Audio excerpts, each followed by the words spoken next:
guys, hello, welcome back to our channel. I am Priya, me Ayushi, together we प्रियाशी। तो जी हम लोग फिर से आ गए हैं आप लोगों के लिए, आप लोगों की फेवरेट धुकुर धुकुर वाली वीडियो लेकर के। एंड आज की जो हॉरर स्टोरी है ना, this is the most awaited video of our channel. पूछो क्यों? पहला रीजन कि this is going to be the part 2 of our previous video. And last video को आपने इतना प्यार दिया है, इतना प्यार दिया है कि क्या ही बताए कितना प्यार दिया है। मतलब केवल 2 दिनों में ना उस वीडियो पर 50,000 से भी ज्यादा व्यूज हो गए हैं। तो अगर आपने पार्ट 1 नहीं देखा है ना तो उसे देख लो, उसके बाद ये वीडियो देखना। पार्ट 1 भी काफी ज्यादा मजेदार है। एंड दूसरा रीजन कि ये जो पर्टिकुलर पार्ट 2 है ना, ये कंप्लीटली डेडिकेटेड है हॉन्टेड गर्ल्स हॉस्टल के बारे में। और ये जो हॉन्टेड गर्ल्स हॉस्टल है ना, ये कहीं ऐसा वैसा का गर्ल्स हॉस्टल नहीं है, ये हमारी रांची का गर्ल्स हॉस्टल है। एंड ये जो वीडियो होने वाली है ना, रानी के एक बहुत अच्छे क्लोज फ्रेंड की वीडियो होने वाली है। तो आप खुद समझ लो कि इस वीडियो में कितना ज्यादा मजा आने वाला है। एंड जब हम लोगों ने आप लोगों को हॉन्टेड हॉस्टल से रिलेटेड वीडियोस बताई है ना, चाहे वो गर्ल्स के लिए हो चाहे बॉयज हॉस्टल के बारे में हो, आप लोगों को मजा बहुत आता है। तो चलो अब देर नहीं करते हैं, फटाफट से वीडियो स्टार्ट करते हैं। पर उससे पहले रानी, अरे आप लोगों को आज स्पेशली अपनी सीट की पेटी ना कस के बांध लेनी है, क्योंकि हम तो भाई पहले ही आप लोगों को सतर्क कर दिए थे। क्योंकि पहली वाली वीडियो ना बस ट्रेलर थी और आज की वीडियो पूरी भयंकर डरावनी मूवी होने वाली है। और उसके साथ भाई आपको क्या करना है, अपनी रूम की लाइट्स ऑफ करके ना कान में चुपचाप से ईयरफोन लगा लेनी है और साथ में अपने हाथ से फोन को भी कस के पकड़ लेना है, क्योंकि धुकुर धुकुर वाली आंटी ना कभी भी फोन से निकलकर बाहर आ सकती है आपको डराने के लिए। और दीदी हम ना आज बहुत ज्यादा एक्साइटेड हो रहे हैं, तो बिना देरी के जल्दी से आज वीडियो स्टार्ट करते हैं। तो जी जैसा कि पार्ट 1 में आप लोगों ने ऑलरेडी देख लिया होगा कि आरोही की खुद की भाभी अपने मौत के बाद किस तरीके से भूत बनकर के पूरे परिवार को हॉन्ट करती है और उन लोगों का जीना हराम कर देती है। साथ ही साथ जिस तरीके से उनकी भाभी की मौत हुई थी ना, परिवार वालों की ना काफी ज्यादा बदनामी भी हो गई थी और उनकी इज्जत मिट्टी में मिल चुकी थी, जिस कारण से ना उस शहर में उन लोगों का रहना मुश्किल हो चुका था।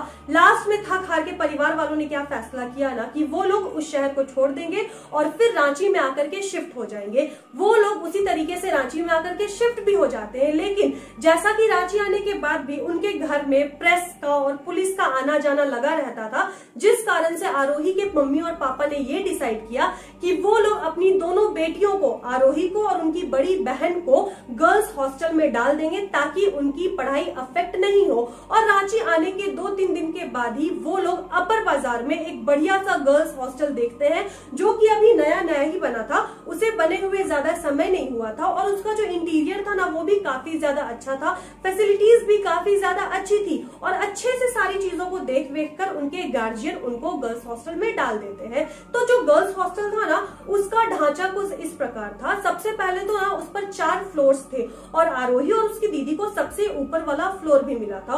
और हॉस्टल के जो कमरे थे ना, वो 2 टाइप के थे। पहला कमरा जिसमें कि 2 बेड्स होते थे एंड दूसरा कमरा जिसमें कि टोटल 3 बेड्स होते थे। तो आरोही और उसकी दीदी को वो कमरा मिला ना जिसमें कि केवल 2 बेड्स होते थे। एंड दोनों बहन के लिए ना वो ठीक भी था, किसी भी एक्स्ट्रा इंसान का उस कमरे में जरूरत नहीं था। खैर वो लोग हॉस्टल में आ जाते हैं एंड अच्छे से एडजस्ट भी कर लेते हैं। लेकिन जैसा कि वो लोग नए नए हॉस्टल में आए हुए होते हैं ना, तो उन लोगों की किसी से भी ज्यादा बातचीत नहीं होती है। साथ ही साथ अभी अभी आरोही और उसकी बड़ी दीदी जिस ट्रॉमा से बाहर निकल करके आ रहे थे ना, उनके लिए ये काफी मुश्किल था किसी के साथ भी जाकर के बातचीत करना या फिर इनिशिएट करना। लेकिन क्या होता है ना, अगर आरोही के बिहेवियर के बारे में बात करें तो वो काफी ज्यादा एक्सट्रोवर्ट थी। उसे ना बहुत देर तक चुप नहीं बैठा जाता था। तो उसको क्या लगता था ना कि हमेशा कोई मिल जाए जिससे हम बात कर ले, क्योंकि स्कूल अभी तक शुरू नहीं हुए थे, उनके एडमिशंस नहीं हुए थे। तो दिन भर आरोही ना अपने कमरे में बैठे बैठे बोर हुआ करती थी। साथ ही साथ उस हॉस्टल में ना जो लड़कियां थी वो लोग 10th पास आउट थी।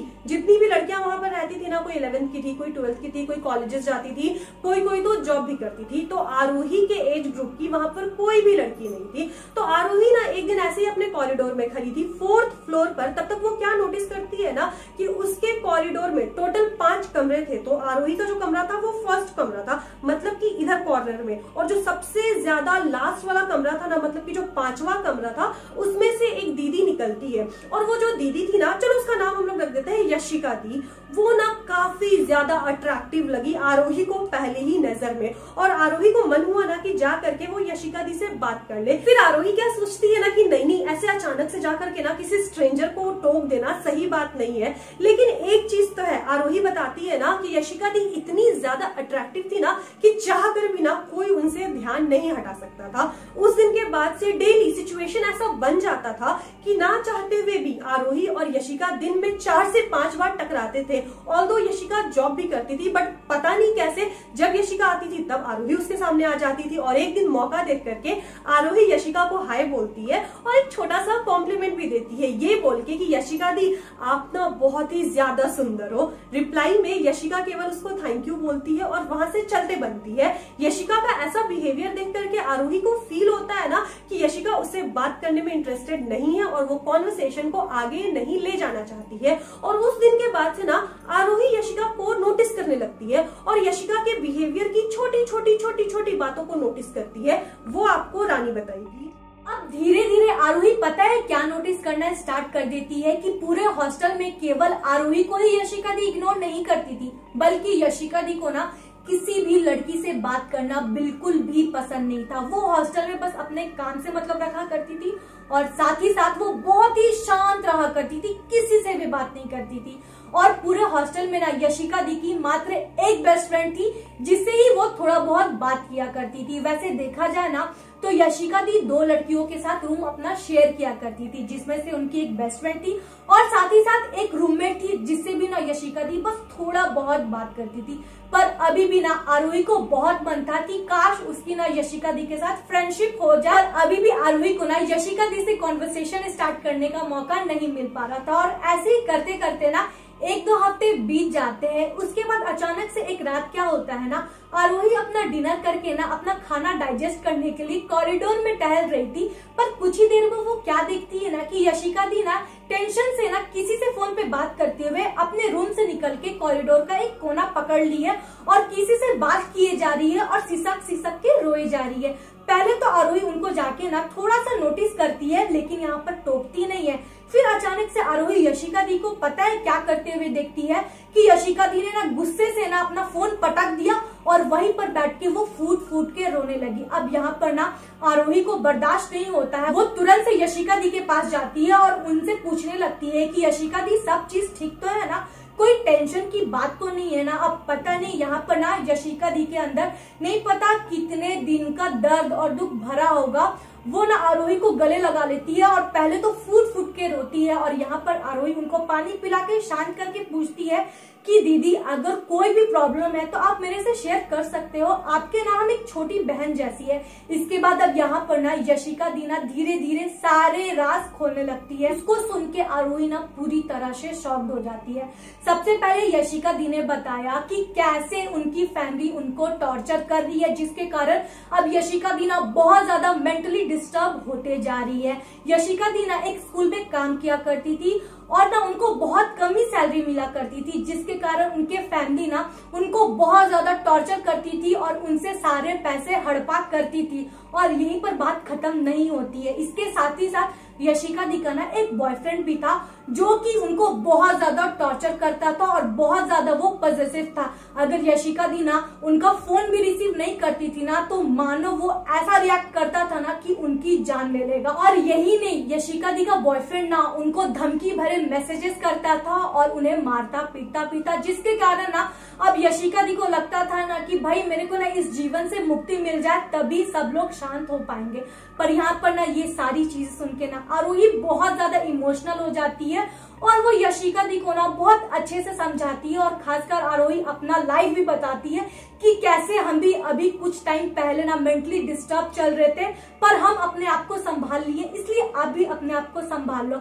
और इस रात के बाद ना आरोही और यशिका दी का जो बॉन्ड था ना वो बहुत ज्यादा स्ट्रांग हो जाता है।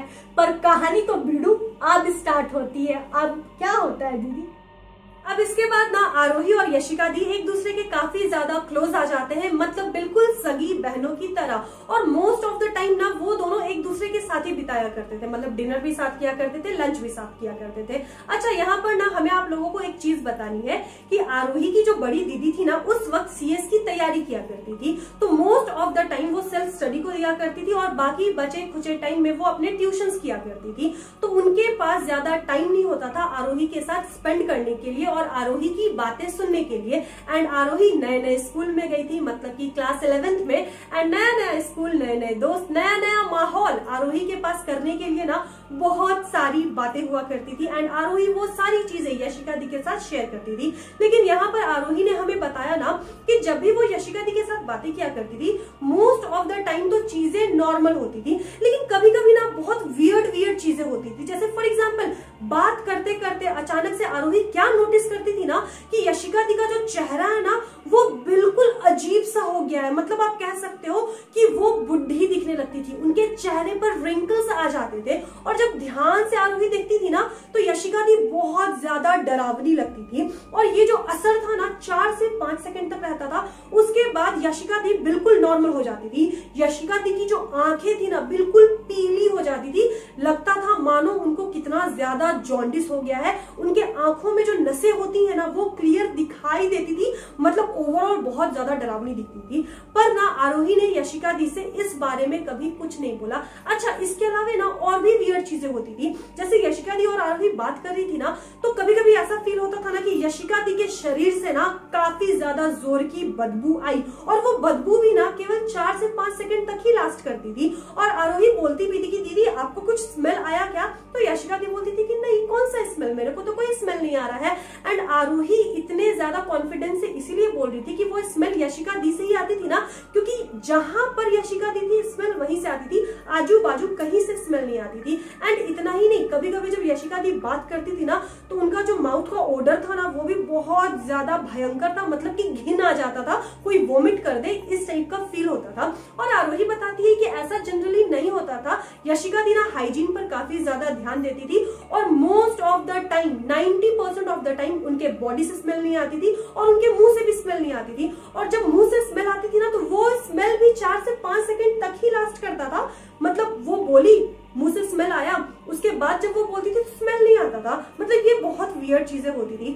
बट यहाँ पर आरोही को क्या लगता था ना कि मे बी चूहा मर गया होगा, मे बी हॉस्टल में छुछुंदर मर गया होगा, बिल्ली मर गई होगी, उसका स्मेल होगा। आरोही ने भी इन चीजों पर ध्यान नहीं दिया। लेकिन एक रात की बात है, बहुत वियर्ड चीज होती है उस हॉस्टल में। रात के तकरीबन 2 से 3 बज रहे थे। इस बीच आरोही अपने बेड पर सो चुकी थी एंड आरोही की जो बड़ी दीदी थी ना वो टेबल लैंप लगा करके पढ़ाई कर रही थी। एंड अचानक से किसी के जोर जोर से चिल्लाने की आवाज आई, और ये जो चिल्लाने की आवाज थी ना किसी एक लड़की की नहीं थी, 2-3 लड़कियों की आवाज थी, मानो सभी लड़कियां साथ में चिल्ला रही हैं। और चिल्लाते चिल्लाते अचानक से ये फील होता है ना कि उनके 4th फ्लोर वाले कॉरिडोर पर 2-3 लड़कियां ना दौड़ रही हैं, मतलब एक कोने से दूसरे कोने, दूसरे कोने से पहले कोने, और जा जाके सबके रूम का दरवाजा जोर जोर से पीट रही है। यहाँ पर ना आरोही की भी नींद टूट जाती है, और जब आरोही की नींद टूटती है ना तो आरोही देखती है कि उसकी दीदी भी बहुत ज्यादा डरी हुई है। और वो दोनों इतनी ज्यादा डरी हुई थी ना कि किसी से भी हिम्मत नहीं हो रही थी कि उठ करके जाए और दरवाजा खोले। वैसे भी उस सिचुएशन में ना दरवाजा खोलना सेफ नहीं था, पता नहीं बाहर क्या हो रहा था। इसके बाद आरोही क्या करती है, हिम्मत करके धीरे धीरे धीरे धीरे सरक करके अपनी दीदी के पास आती है और उसको पकड़ लेती है। उसके बाद दोनों बहनें क्या करती है, वार्डन को फोन लगाती है। लेकिन रात के 2-3 बजे वार्डन का फोन स्विच्ड ऑफ था। अब उन लोगों को समझ में नहीं आ रहा था कि करे भी तो क्या करे। और ये जो दौड़ने और चीखने की आवाज आई है ना तकरीबन 15 से 20 मिनट तक कंटिन्यूअसली आई है। और इस बीच ना उनकी जो जान थी ना मानो यहाँ मुंह पर आ गई होगी। अब आरोही को क्या लगने लगा ना कि उनका पीछा करते करते कहीं उनकी भाभी शीतल भाभी तो उस हॉस्टल में नहीं आ गई है ना। और फिर यहाँ पर आरोही का दिमाग क्या चलता है, कहीं यशिका दी पर जो वो असर दिखता था, बूढ़ा मुंह या मुंह से ऑर्डर या बॉडी ऑर्डर, कहीं ऐसा तो नहीं था कि शीतल भाभी उसका पीछा कर रही हो, शीतल भाभी उसको डराने की कोशिश कर रही हो। दैट्स वाई आरोही के साथ ये सब चीजें हो रही थी। पर आरोही को अभी कुछ नहीं समझ में आ रहा था, उसको समझ ही नहीं आ रहा था कि हो क्या रहा है और इन चीजों से टैकल कैसे करना है।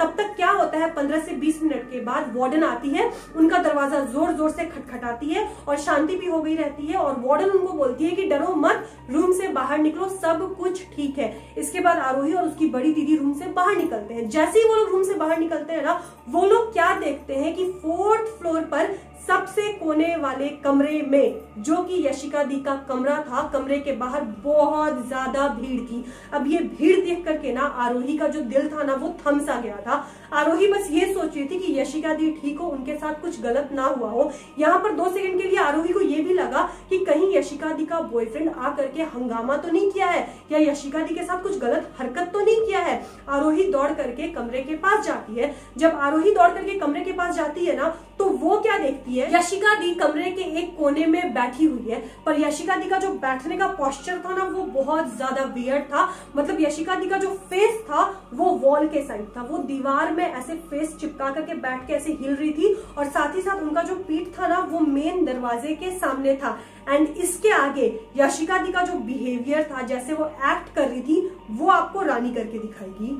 यहाँ पर ना आरोही को सबसे वियर्ड एक चीज पता है क्या लगती है कि यशिका दी का जो रूम था ना वो पूरी तरह से अंधेरे में था, और कोई भी ना यशिका दी के रूम के अंदर नहीं जा रहा था। इवन उनकी बेस्ट फ्रेंड, सारे लोग ना यशिका दी के रूम के बाहर ही भीड़ बना के खड़े थे। अब यहाँ पर ना आरोही को बहुत ज्यादा बुरा लगता है, क्योंकि यशिका दी ना अपना सर को ऐसे ऐसे हिला हिला के बस रोई जा रही थी, और रोने की जो आवाज थी ना वो भी बहुत वियर्ड थी।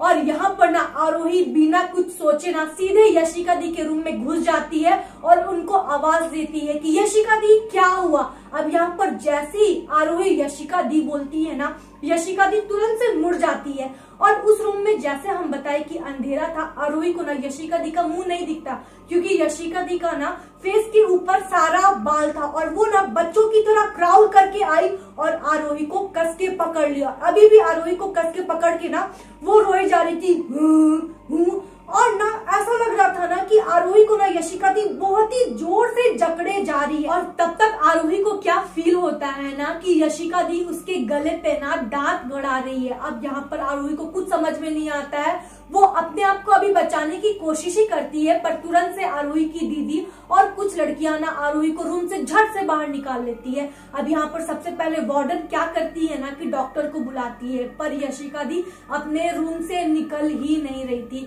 क्योंकि सबको यहाँ पर क्या लग रहा था ना कि यशिका दी को फिट्स आ रहा है। पर यहाँ पर सबसे पहले वार्डन क्या करती है ना, यशिका दी की जो बेस्ट फ्रेंड थी उसको बुलाती है और उससे पूछती है कि क्या यशिका को ऐसे दौरे आते थे, या फिर भी यशिका के साथ ऐसा क्या हो रहा है, क्योंकि तुम ही यशिका के सबसे क्लोज हो। और अब यहाँ पर ना जो यशिका दी की बेस्ट फ्रेंड थी वो ऐसा राज खोलती है ना कि सारे लोग शॉक्ड हो जाते हैं। वो क्या बताती है वार्डन को और उसी के साथ साथ हॉस्टल की सारी लड़कियों को कि यशिका दी को ना एक बूढ़ा जिन दिखाई देता है, जो कि यशिका को काफी सालों से परेशान किए जा रहा है, और जिसके कारण यशिका दी ना काफी ज्यादा डिस्टर्ब रह रही है, और इसी कारण उनको ऐसे दौरे भी आते हैं। जब जब वो बूढ़ा जिन यशिका दी को दिखाई देता है ना, वो बहुत ही भयंकर जैसा बिहेव करने लगती है। और इस बारे में जब यशिका दी ने ना अपनी फैमिली से बात किया तो उन्होंने ना इस चीज को नजरअंदाज किया और कहा कि ये सब तुम्हारे मन का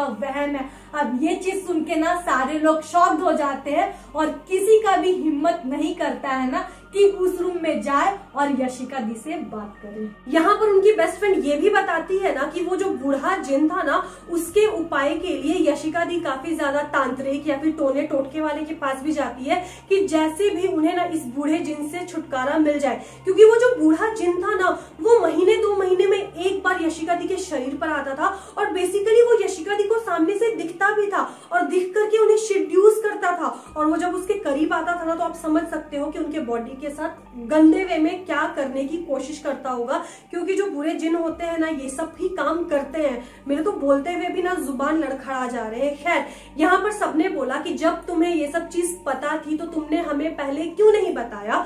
तो यहाँ पर उनकी बेस्ट फ्रेंड ने बताया ना कि ये जो दौरा आया है अभी यशिका को, ये दौरा तकरीबन 4 से 5 महीने के बाद आया है। तो उन्हें क्या लग रहा था कि धीरे धीरे धीरे धीरे कोई तांत्रिक या ओझा के जो टोटके थे वो काम कर रहे हैं और यशिका को जिन नहीं दिख रहा है, लेकिन अचानक से 5 महीने के बाद ये जिन आया और यशिका ने ना अपनी बेस्ट फ्रेंड को कसम भी दिया हुआ था कि इसके बारे में किसी को नहीं बताने के लिए, क्योंकि प्रीवियस हॉस्टल से भी ना यशिका को इसी रीजन से निकाला गया था और दैट्स वाई यशिका हमेशा से बहुत ही ज्यादा डिप्रेस्ड रहती थी, बहुत ही ज्यादा शांत रहती थी। क्योंकि क्या होता है ना, अक्सर किसी लड़की के साथ या लड़के के साथ ऐसी प्रॉब्लम होती है तो हेल्प करने के लिए फैमिली वाले होते हैं, पर यहाँ तो यशिका बेचारी पूरे तरीके से अकेले थी। उसके साथ इतनी घिनौनी हरकत हो रही थी, वो भी एक ऐसी एनर्जी कर रही थी ना जिसके बारे में बात करो तो आधे लोग विश्वास भी नहीं करेंगे। तो आप लोग खुद समझ सकते हो कि यशिका कितनी ज्यादा डिप्रेस्ड होगी। खैर, ये सब चीजों को पता लगने के बाद भी डॉक्टर आता है, डॉक्टर यशिका को देखता है, लेकिन फिर भी